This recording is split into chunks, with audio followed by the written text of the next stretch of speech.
Vamos começar aqui conversando um pouquinho sobre morfologia e estrutura celular bacteriana.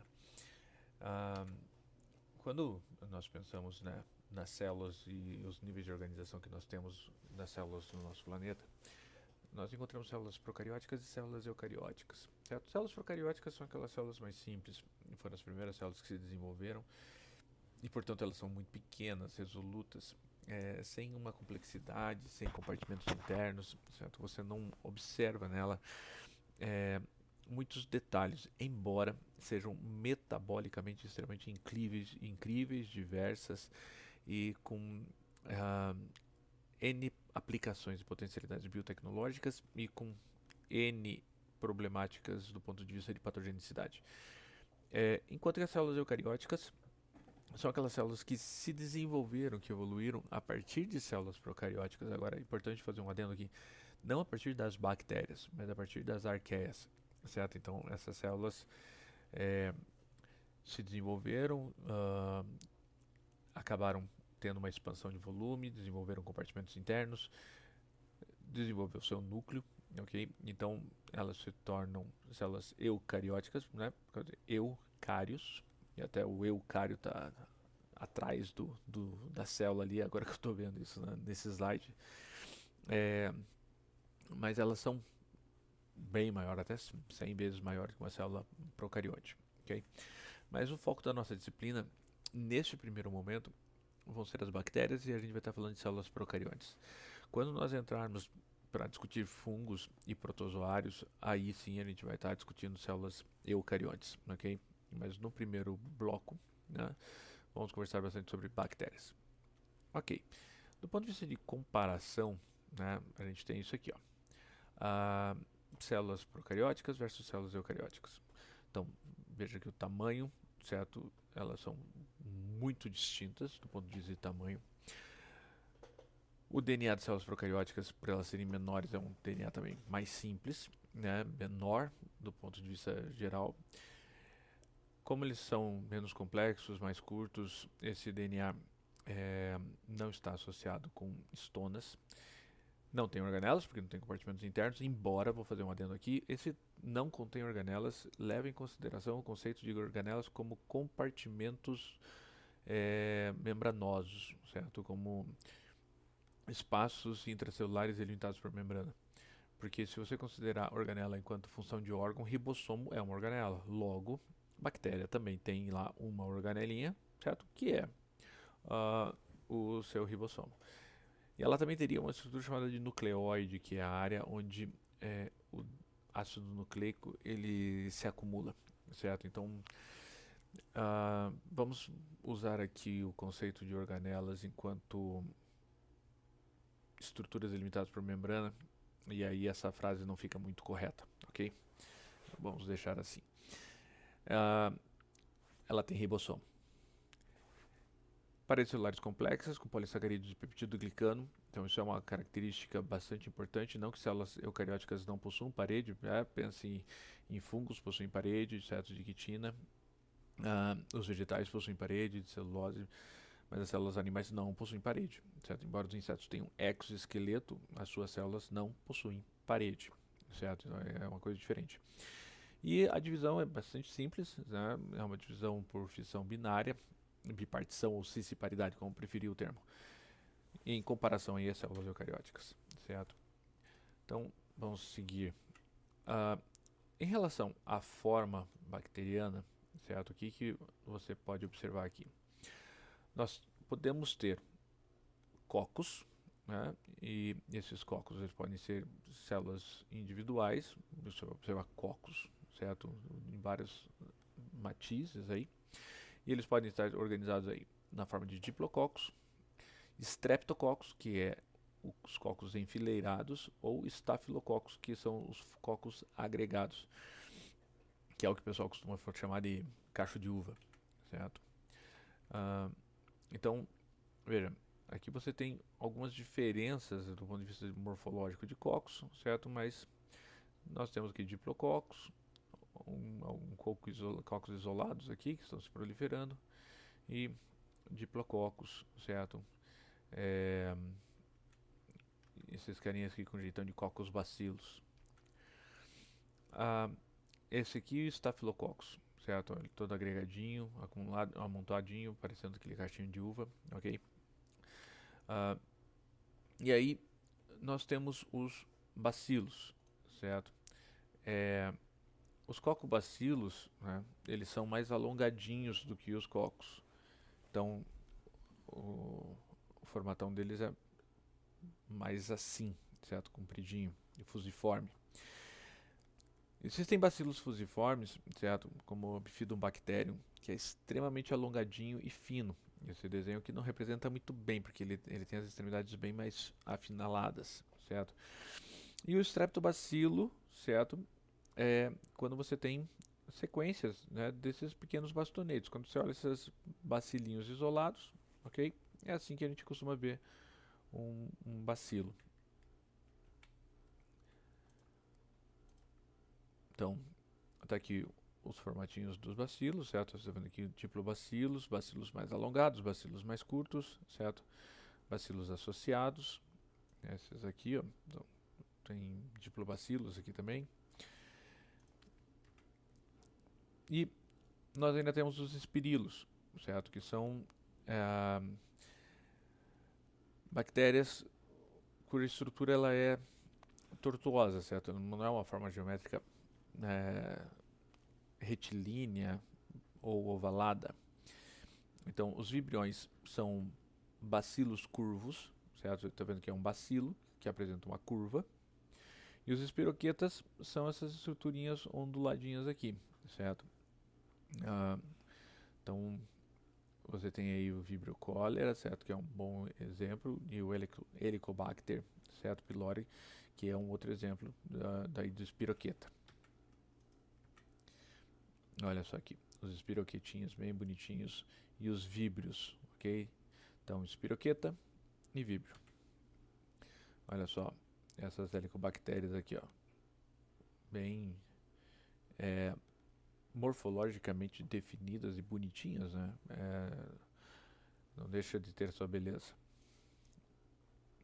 E não existem apenas, certo, esses tipos de bactérias em termos de formatos. Existem outras formas de bactérias. Existem bactérias mais alongadas, certo, filamentosas, são bastante comuns até, não é uma coisa extremamente incomum. Nós temos aí organismos que são chamados de pleomórficos, que eles têm um formato muito distinto, que é o caso dos micoplasmas, certo? Geralmente está relacionado à ausência de parede, mas eles têm toda a estrutura e morfologia bacteriana. E nós ainda temos as formas intracelulares, certo? Como rickétsias e clamídias, que são micro-organismos patogênicos por natureza, eles precisam viver dentro de células, certo? Por isso que eles são parasitas intracelulares. Eles dependem disso para o metabolismo deles e o crescimento, né? Então, que está mais relacionado ao local onde eles vivem. Do ponto de vista de citologia bacteriana, a gente costuma dividir assim, o que tem fora e o que tem dentro. Agora, o que tem fora do quê? Da onde? Certo? Da parede. Então, nós temos a parede celular, certo? Que aqui, né, nesse exemplo, ele está corado em azul. E aí, externamente a essa parede, você está vendo que nós temos aqui uma cápsula, certo? Nós temos pilos, certo? O F-pilos, que é um pilo sexual, certo? A pile, né, que são estruturas de adesão. O Tortora, ele costuma distinguir pile de fímbria, né? Nesse desenho aqui não está essa distinção de pile e fímbria, mas a fímbria ela tem uma função basicamente de adesão, e as pili elas podem ter uma função de adesão, locomoção, e a pili sexual de conjugação, certo? Então, além dessa estrutura, temos o flagelo também, aqui como estrutura fora, certo, da parede. A parede é o que gera proteção, rigidez, certo, resistência à pressão osmótica, ela está aqui, e aí internamente a ela, em uma bactéria gram positivo você tem a membrana, em uma bactéria gram negativo você tem a membrana externa, a parede e uma membrana interna, só que daí a parede é mais fina. Então aqui nós temos a membrana citoplasmática, certo? O citoplasma da célula, todo o seu interior.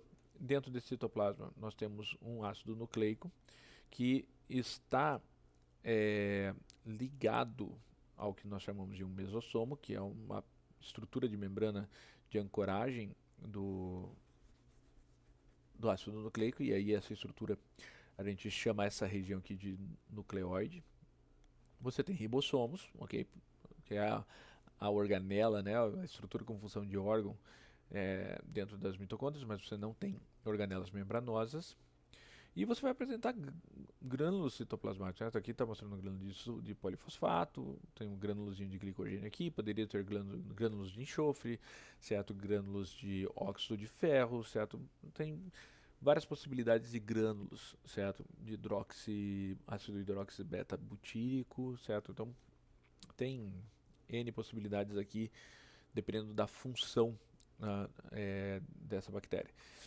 E no interior desse citoplasma também tem uma estrutura chamada de plasmídio, que são pequenas estruturas de DNA circular que está carregando uma informação, certo? Ele invariavelmente carrega uma informação de resistência. É uma informação bastante importante aí para o desenvolvimento de bactérias multiresistentes. Bom, então vamos rapidão. Parede celular. Quando a gente pensa na parede celular dos gram-positivos, certo? E aí eu já vou explicar o que é a coloração de gram. O que nós temos aqui são estruturas de peptidoglicanos, certo? Associados a ácido teicoico, e eles estão revestindo toda a célula, certo? E abaixo dela você tem ali a membrana celular com as suas proteínas, certo? Com tudo que tem, e tem um espaço periplasmático aqui que não está muito bem representado, certo? Mas o importante que você está vendo aqui, ó, que são várias camadas, certo, de peptidoglicano. Então você tem cadeias de açúcares, certo, com ácido N-acetilglucosamínico e ácido muramínico associados, e você tem aí cadeias peptídicas que estão fazendo o link entre essas cadeias de açúcares que aqui estão. Certo? Por isso que chama peptidoglicano. As porções peptídicas são aminoácidos, a porção glicano são esses açúcares que eu acabei de listar. Então, quando você observa, né, uma célula gram-positiva, basicamente é isso. A gente tem parede externa, membrana interna. E aqui estão os peptidoglicanos, como é que eles se estruturam, certo? Ó, você tem aqui os aminoácidos alanina, glucosamina, lisina e alanina, e você está vendo aqui que você está falando em L-alanina e D-alanina, desculpe, L-alanina e D-glucosamina. Então, as formas L e D dos aminoácidos aparecem nas paredes bacterianas, e esses aqui são os açúcares, certo? O ácido N-acetilglucosamínico e o ácido acetilmurâmico, o ácido muramínico, certo? Então, a quantidade de repetições dessa estrutura aqui é o que vai fazer com que a parede fique mais espessa, certo? E quanto mais espessa isso, mais resistente a pressões osmóticas essa célula vai ser, certo? Mais resistente a danos ambientais ela vai ter, né? Então, olha só, o que a gente pode observar aqui. Você tem ali, ó, o ácido teicoico na parede, certo? O ácido lipoteicoico também, certo? Na parede. Aí peptídeos glicanos, certo? E proteínas glicosiladas, né? Além de uma fibra amiloide aqui, certo? Representada. Então, essa aqui é a estrutura, certo? Da parede de uma bactéria gram-positiva. Você veja que nesse desenho aqui, ela não é tão, né, perfeitinha, organizadinha, mas o nível de complexidade de organização é bastante interessante. Já nas células gram-negativas, certo? Veja a parede aqui, ó, onde é que está. A parede é isso aqui que está no meio, ó. Tá vendo que só tem duas camadinhas de peptidoglicano aqui, bem fininha, certo? Com a lipoproteína mureína fazendo a ligação, certo? Entre essa parede celular e a membrana externa, certo?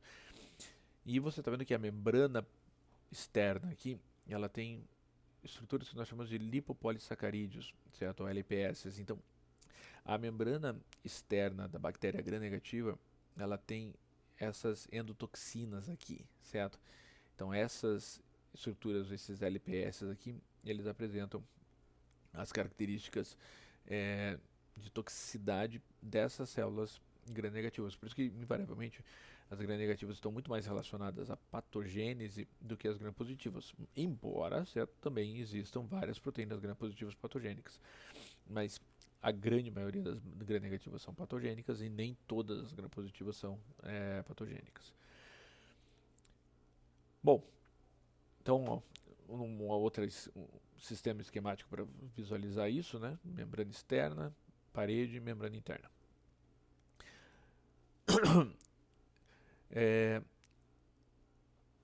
Uma outra representação também, né? E aqui está mostrando os LPS como endotoxinas. Agora vamos lá, né? Por que o LPS é uma endotoxina? Porque você tem aqui essa cadeia de polissacarídeo aqui que pode variar de tamanho de bactéria para bactéria, que uma vez essa estrutura aqui, certo, liberada, então imagine uma bactéria e ela morre, ela se deteriora, certo? Então ela vai se fragmentar toda. Esse LPS aqui, ele é capaz de ser pirogênico, ele causa febre, certo? Ele causa resposta inflamatória, principalmente nessa estrutura aqui do lipídio A.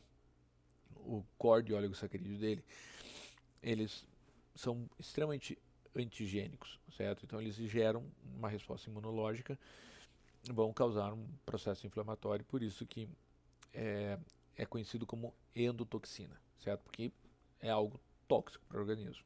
Então está aqui uma outra imagem de representação.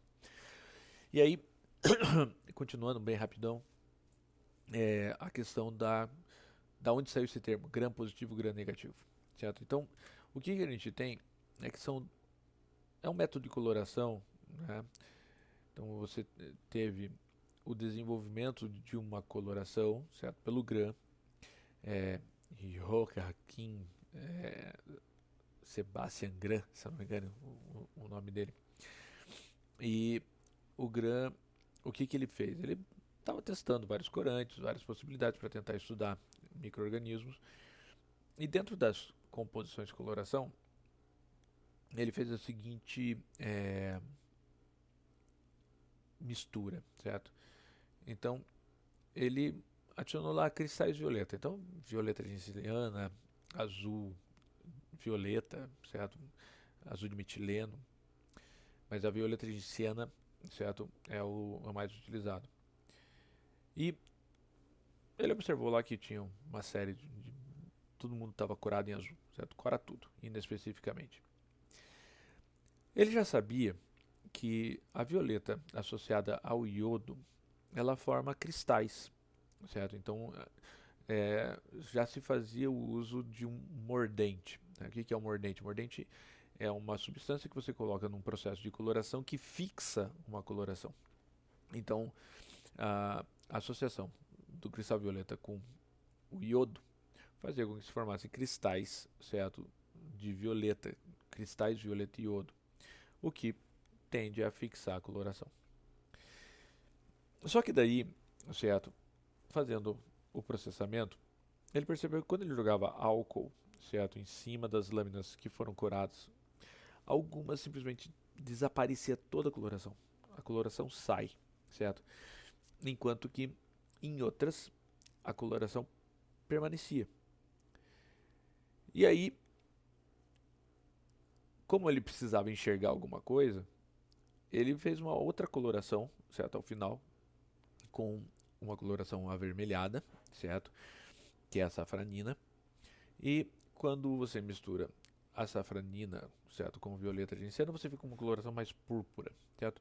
E como a violeta saiu nas gram-negativas, ficou só a coloração da safranina, certo? Ficou vermelho, ok? Então, a partir daí, ele começou a denominar as bactérias como sendo gram-positivas, aquelas que ficam curadas em azul, certo? Que positivas, está vendo que ela fica curada o tempo inteiro. E gram-negativa, aquela que cora, descora, e você faz uma contracoloração para poder observá-la, certo? E aí, por que ocorre esse tipo de coloração, né? Por que a gente consegue visualizar isso? Porque quando você usa o álcool, certo? Lembre-se que as membranas biológicas, elas são formadas de lipídios, certo? E o álcool é um solvente orgânico. Então, o álcool ele gera uma ruptura nas membranas, tanto aqui, certo, quanto aqui. Como a parede celular das bactérias gram-negativas é muito fina, o cristal violeta ele escapa das estruturas, certo? Ele escapa desse core que ficou ali da estrutura bacteriana e acaba descorando a célula. Enquanto que nas bactérias gram-positivas, o cristal violeta fica preso, porque a parede é espessa e ele não vai sair. O cristal violeta se forma aqui dentro, certo? Então, primeiro tinha violeta, daí entrou o iodo, daí ele forma o cristal. Fica preso lá dentro. Ele não tem como sair. Aqui só sobra a parede e fica muito fino e ele consegue passar, certo, por entre essas estruturas. Então essa é a coloração diferencial de Gram. Basicamente, certo, quando a gente pensa em membrana citoplasmática, lembre que, certo, a evolução veio a partir das células procariontes. Então, as membranas biológicas das bactérias também são membranas formadas por bicamadas lipídicas, né? São bicamadas de fosfolipídios com proteínas associadas e essas proteínas estão relacionadas aos processos de transportes, trocas de substâncias, reconhecimento celular, certo? As mesmas funções que a gente tem aí do ponto de vista de membrana, certo? Que você já estudou em outros conteúdos. A fluidez dessa membrana depende diretamente, principalmente, né, da insaturação das cadeias de fosfolipídios e essa mudança, né, na quantidade de duplas ligações vai deixar a membrana mais fluida quanto mais duplas ligações eu tiver, menos fluida quanto menos duplas ligações eu tiver.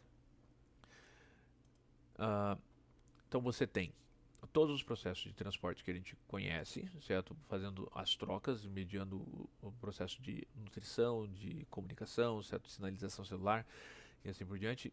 Isso vai acontecer via difusão facilitada, em que você tem proteínas que permitem a passagem de substâncias, certo? Do meio mais concentrado para o meio menos concentrado.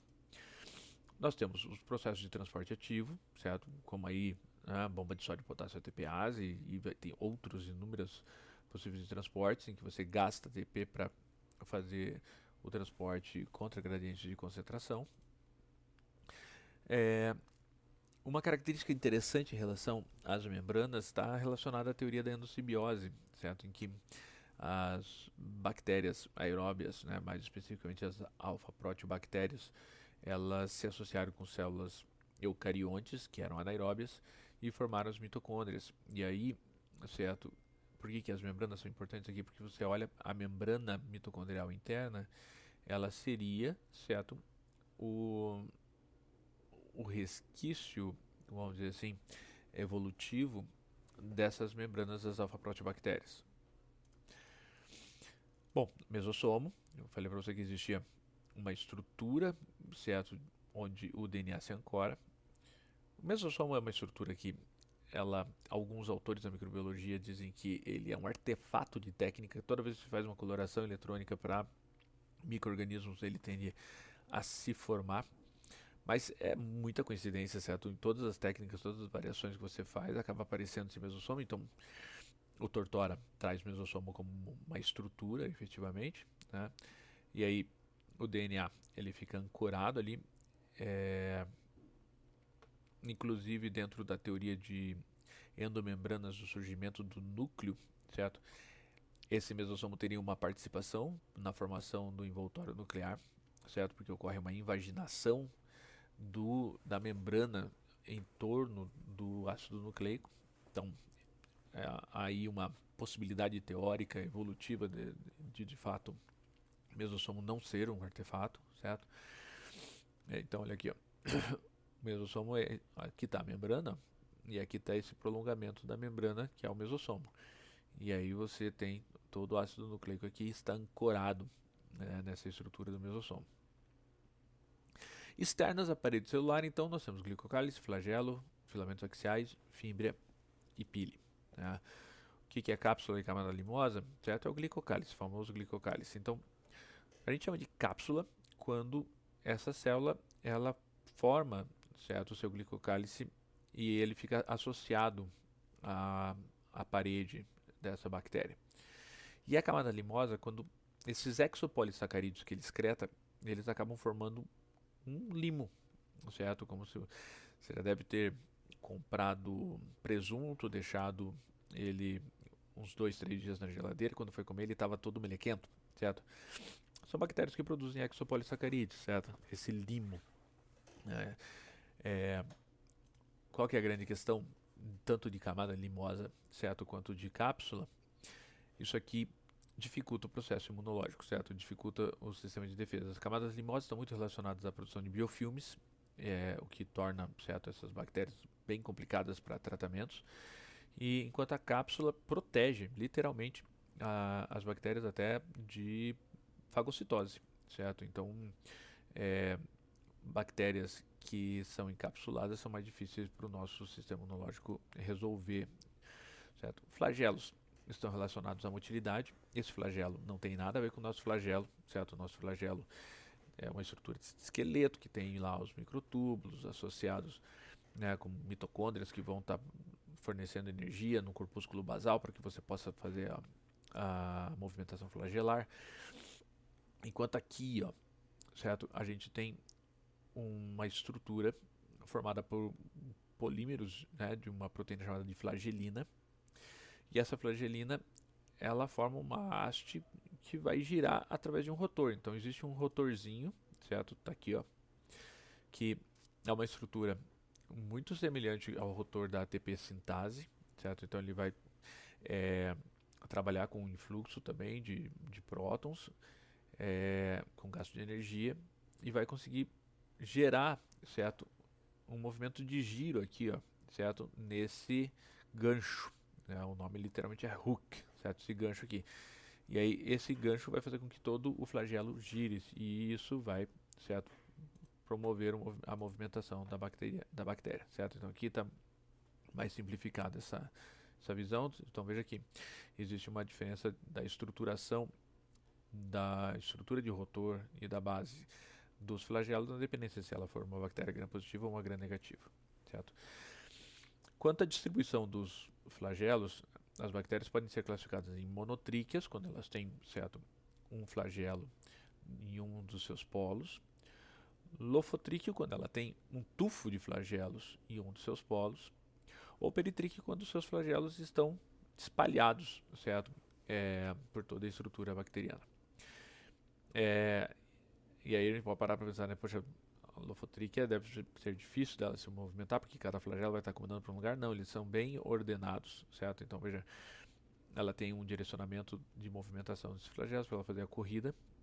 Então daí quando ela vai fazer deslocamentos, ela altera o seu direcionamento e estabelece outra corrida.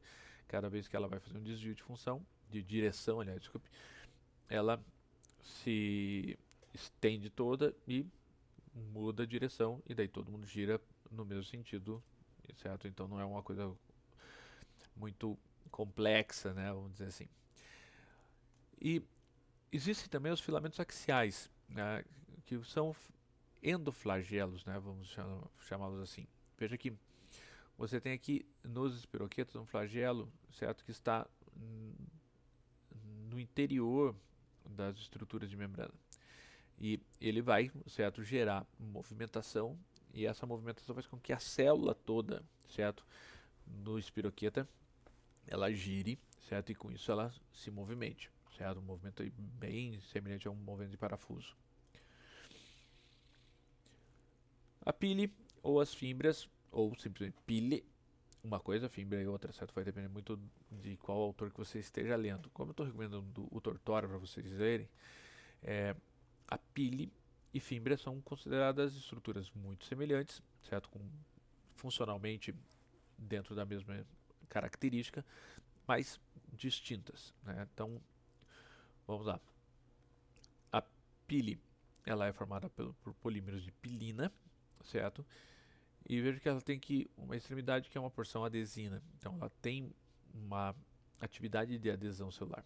Só que a pile, ela por polimerização e despolimerização, certo? E por outros tipos de movimentos que ainda são pouco caracterizados, ela também pode ajudar não somente a aderir, mas também a deslocar, certo? Então a pile também tem uma certa relação com a movimentação celular. E a pile, ela pode ser considerada aí um fator de patogenicidade, porque quando as bactérias expressam pile, elas conseguem atacar melhor o hospedeiro, certo? Porque ela consegue se aderir com mais facilidade e aí ela consegue se deslocar aderida e ela não vai ser eliminada por qualquer força superficial, certo? É um pouco mais difícil de você conseguir desligá-la da estrutura que a adesina está se associando, certo? Então veja, a Escherichia coli é uma bactéria sabidamente patogênica, modelo de estudo, a gente usa muito ela, certo? Uma enterobacteriácea, e ela tem, certo? Uma grande quantidade de piles, né? Então veja, você tem agentes múltiplos, então as piles elas têm um fator antigênico, né? Elas causam antigenicidade, porque o sistema imunológico vai reconhecer essas proteínas como sendo um corpo estranho, certo? Por isso que eles são antígenos. A pílula sexual, certo? Ela permite, através deste canal que ela forma no seu interior, a conjugação. Então, aqueles plasmídios que você viu lá atrás, certo?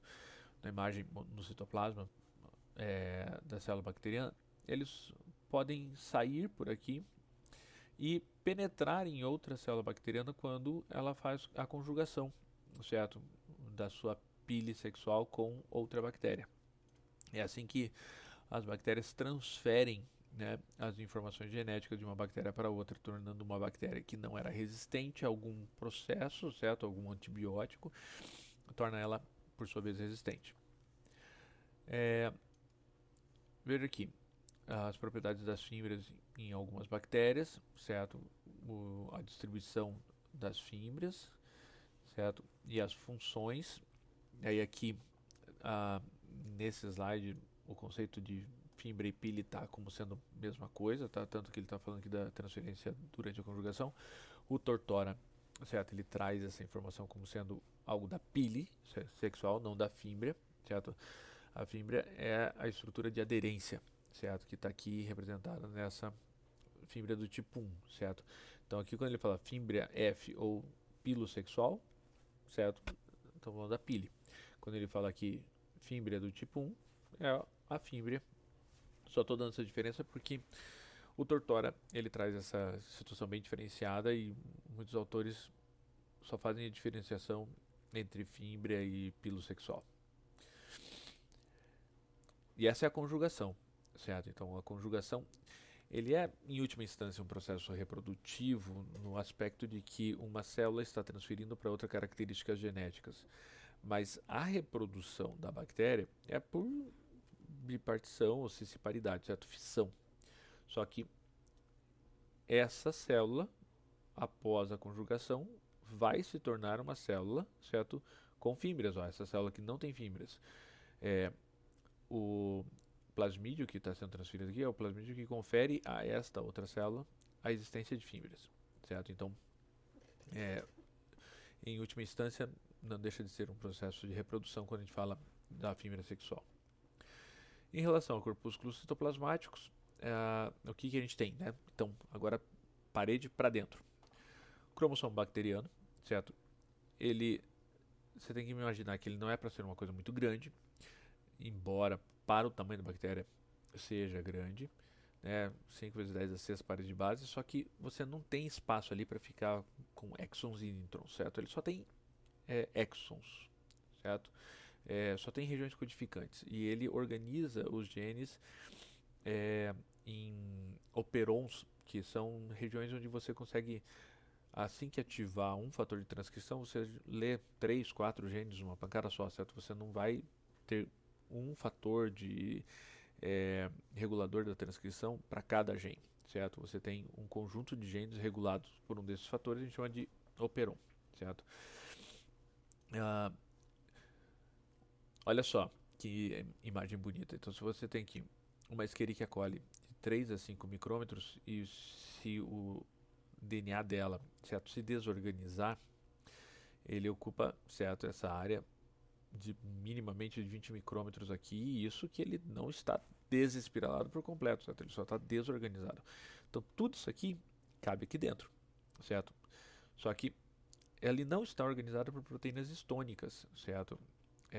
São outras proteínas que vão fazer com que ela se sofra um superespirilamento e, uma vez superespirilado, ele vai ficar, certo, armazenado ali no interior, naquele espaço resoluto que você tem da bactéria. E a gente sempre, certo, vai considerar o que? As bactérias têm um cromossomo circular, certo? Ela não tem múltiplos cromossomos. Quando você vê uma representação de uma bactéria com 2 cromossomos, é porque ela duplicou esse cromossomo e ela vai fazer a fissão, certo? O livro do Junqueira traz uma imagem assim de uma célula procariótica com 2 cromossomos circulares, mas ele está representando ali um momento da divisão, certo? Que já aconteceu a duplicação.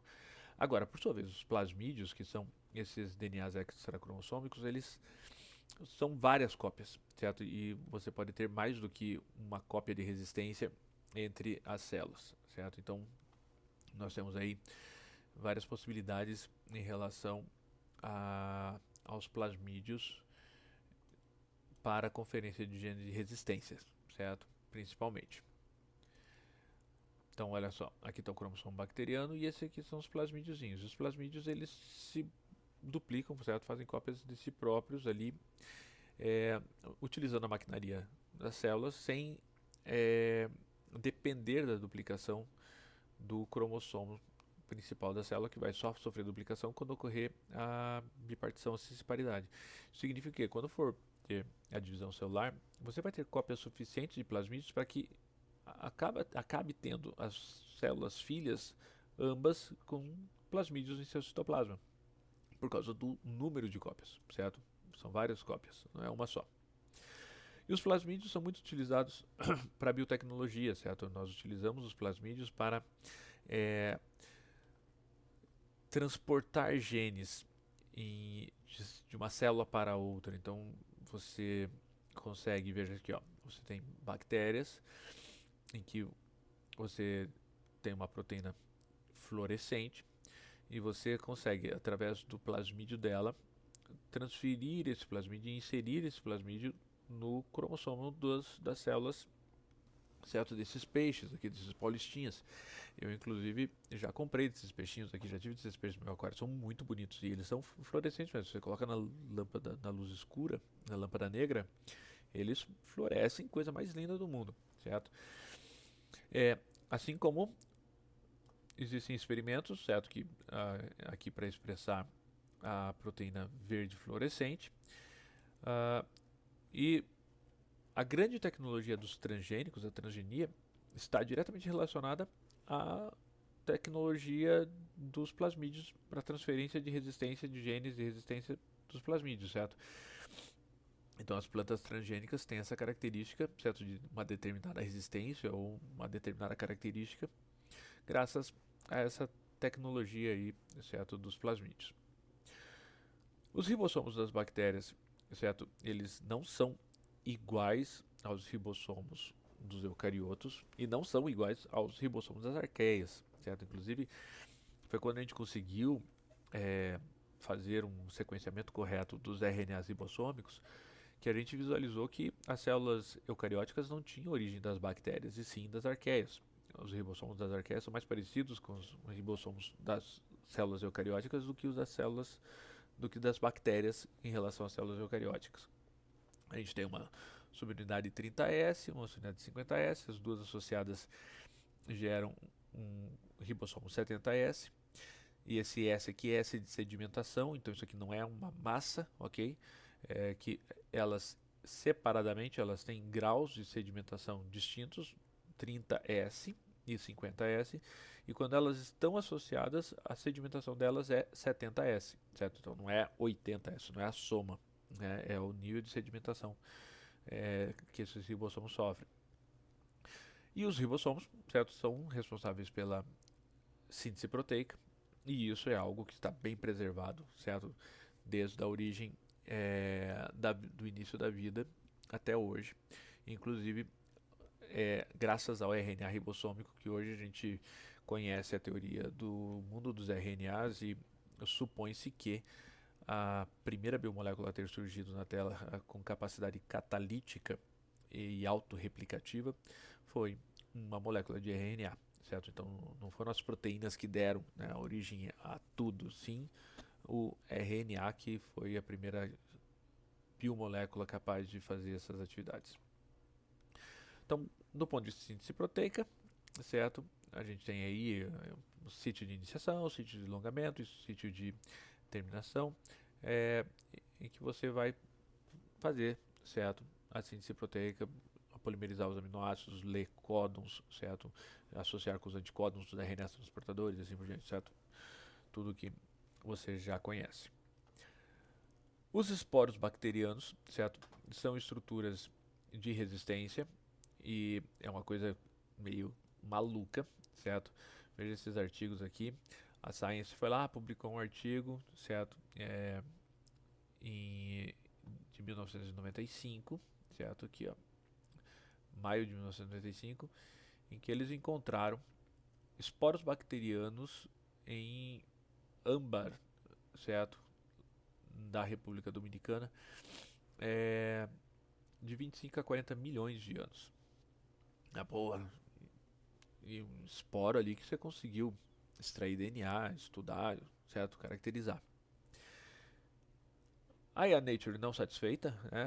Tô perdendo para a Science. Preciso achar alguém que publique alguma coisa sobre esporos bacterianos. Os caras foram lá e encontraram, certo? Nessas salinas, certo? Bactérias halotolerantes, ou seja, bactérias que resistem a uma grande concentração de sais, esporuladas com cerca de 250 milhões de anos, certo? E qual que é o problema, pessoal, dessas bactérias esporuladas?